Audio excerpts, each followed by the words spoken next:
Hi praise lord. దేవుని పరిశుద్ధ నామానికి స్తోత్రం కలుగును గాక. ఈరోజు దేవుని వాగ్దానము జకర్యా గ్రంథము 2వ అధ్యాయము 10వ వచనమును చూద్దామా.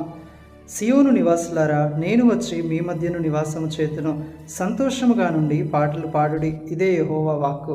ఆమేన్. హల్లెలూయా. ప్రియమైన వారలారా, మన మహాగణుడైన దేవుడు, మహోన్నతుడైన దేవుడు, పరిశుద్ధుడైన దేవుడు అంటున్నాడు ఏంటంటే, నేను వచ్చి మీ మధ్య నివాసం చేస్తాను. కాబట్టి ప్రియమైన పిల్లలారా, మీరు సంతోషంగా ఉండి పాటలు పాడండి అని ప్రభు అంటున్నాడు. ఎవరైతే దేవుణ్ణి పొందుకోవాలని, ఆయన ఆత్మను పొందుకోవాలని, ఆయన అభిషేకంను పొందుకోవాలని, ఆయన వరముల చేత నింపబడాలని ఆశ కలిగి ఆయనను పాటలు పాడి స్తుతిస్తారో, ఆరాధిస్తారో, ఘనపరుస్తారో, వారి మధ్య అంట దేవుడు దిగి వచ్చి నివాసం చేస్తాడంట.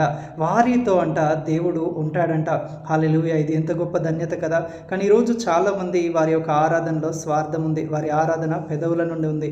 ఎప్పుడైతే నీ హృదయాంతరంగంలో నుండి సంతోషంగా నీ దేవుని నువ్వు ఆరాధిస్తావో, నీ దేవుని నువ్వు ఘనపరుస్తావో, నీ దేవుని నువ్వు మహిమపరుస్తావో, అప్పుడు ప్రభువు నీ మధ్యలోకి వచ్చి ఆయన నివాసం ఉండి నీ జీవితాన్ని, నీ కుటుంబాన్ని, నీ పరిస్థితులను అన్నింటినీ మార్చివేసి నెమ్మది గల హృదయంతో సంతోషగానము చేయొచ్చు ఆయనను మహిమపరిచినట్లుగా ప్రభు నిన్ను బ్లెస్ చేస్తాడు.